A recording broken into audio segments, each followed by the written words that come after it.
Assalamualaikum warahmatullahi wabarakatuh. Saya Ariel Semana Putra dengan NIM 2110403006 dari kelas Ilmu Perpustakaan A Fakultas Adab dan Humaniora UIN Raden Kota Palembang. Di sini saya akan mempraktikkan presentasi saya yang berjudul sikap dan cara berpikir yang harus dimiliki oleh seorang peneliti. Selanjutnya ada 3 persyaratan penting dalam mengadakan penelitian. Yang pertama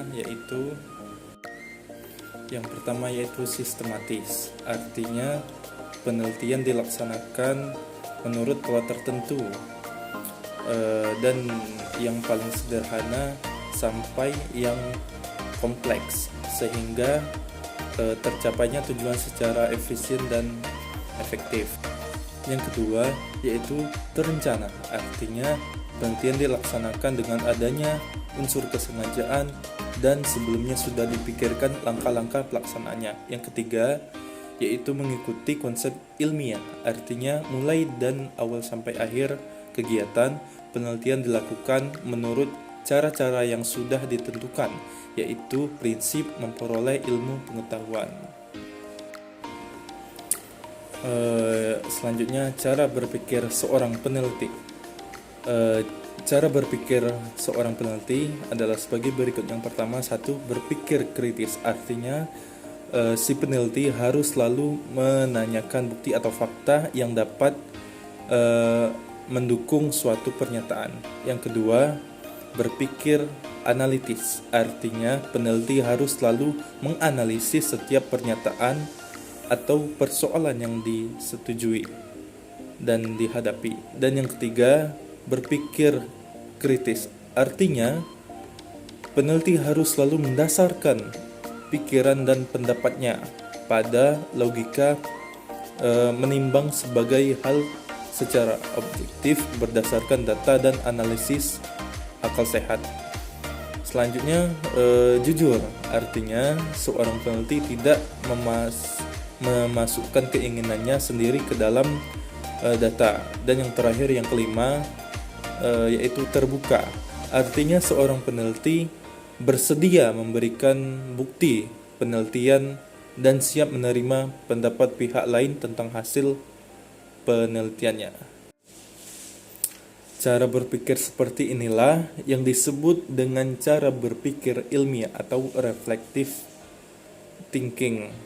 Cara berpikir seperti ini dilandasi oleh pengujian yang sistematis, yang di dalamnya ada abstraksi yang lebih tinggi dan pengertian-pengertian yang lebih kompleks, yang menjalin kaitan-kaitan yang luas. Pemikiran sedemikian pula dengan pembuktian data faktual, pengecekan dan verifikasi yang berulang-ulang.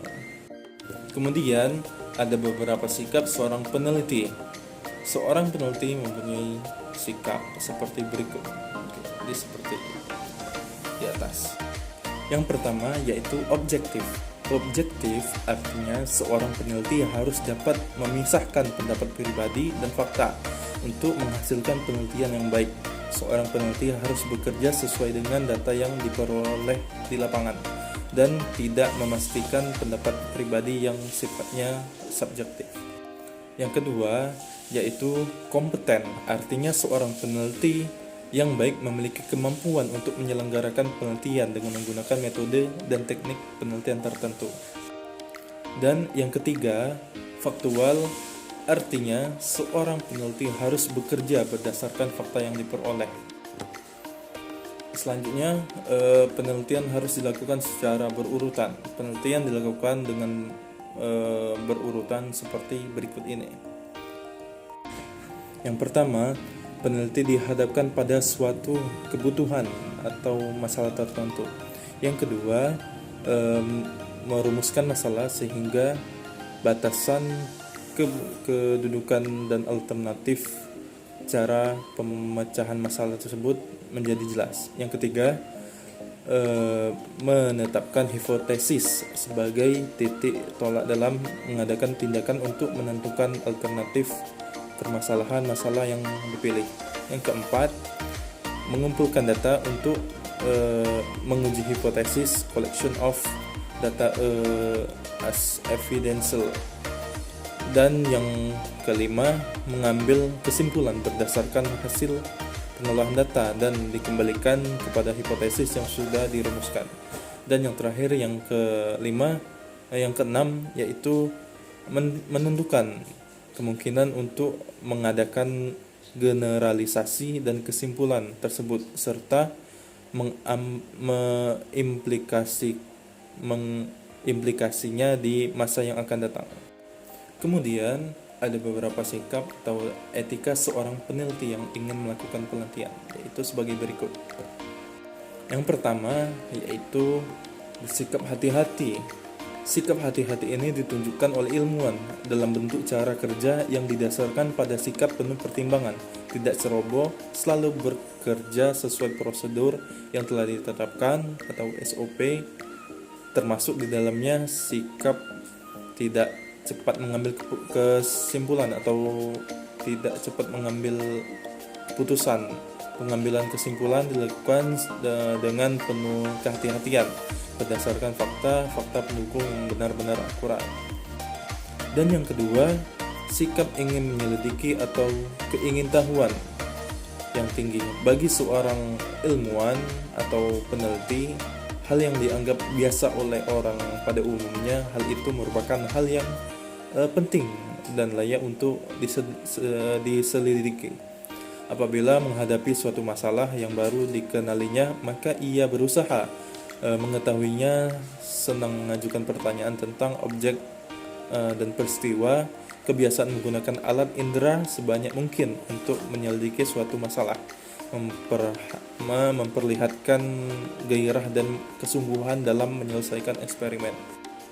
Yang ketiga, sikap menghargai karya orang lain, tidak akan mengakui dan memandang karya orang lain sebagai karyanya, menerima kebenaran ilmiah walaupun ditemukan oleh orang atau bangsa lain. Baiklah, kesimpulan dari pembahasan yang sebelumnya yaitu jadi dapat kita simpulkan bahwa sikap dan cara berpikir seorang peneliti tidaklah dipahami sebagai hal yang baru, karena kemungkinan masih banyak syarat lain yang juga dikemukakan oleh penulis maupun para ahli yang lain.